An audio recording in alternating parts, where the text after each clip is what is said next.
Vient d'entrer dans la rade de Brest. Vous avez vu les images aériennes au début de ce journal, des images en direct. L'Hermione qui rentre au port, donc, après un périple de presque 4 mois. Une jolie parade aussi, on se souvient des images, c'était à New York.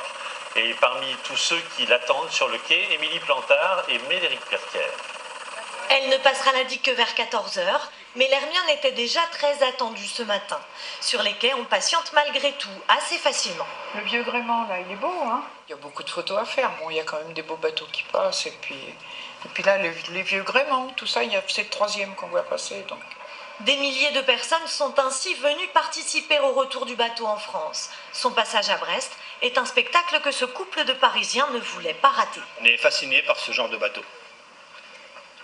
Ça nous rappelle, ça devait être des époques grandioses et tout, et on est fascinés par ça.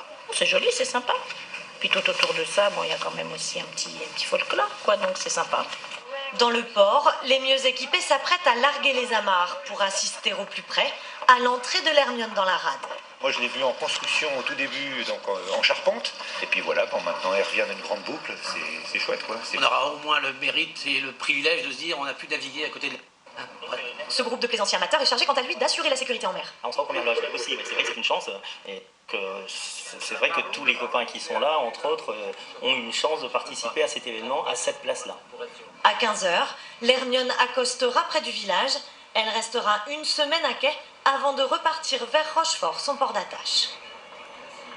Voilà, l'équipage de l'Hermione a pris la route du retour. C'était il y a 2 semaines environ, après être parti, je vous le disais, il y a pratiquement 4 mois. Elle était partie de l'île d'Aix en avril. Une traversée qui a été parfois particulièrement mouvementée. La mer était démontée et cette traversée a pu être filmée. Des images que nous commente maintenant Anne-Marie Blanchet. L'équipage rêvait d'essuyer un grain en quittant sa dernière escale, Saint-Pierre-et-Miquelon. Il a été servi. Par une tempête beaucoup plus forte que prévu, il a affronté des vents de plus de 130 km/h. Et la frégate a volé sur l'eau, avec des pointes à 24 km/h, une vitesse considérable pour un pareil vaisseau.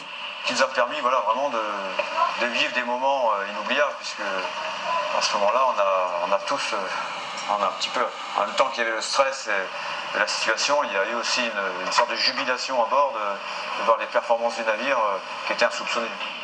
Mais heureusement, après 3 mois et demi de navigation et plus de 16 000 km parcourus, les volontaires de l'équipage avaient acquis de l'expérience.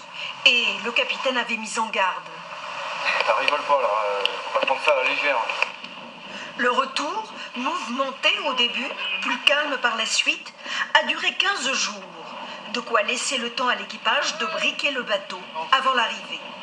Le fameux 3-mâts restera à Brest jusqu'au 17 août. Ensuite, il remettra les voiles vers Bordeaux avant de regagner son port d'attache Rochefort à la fin du mois.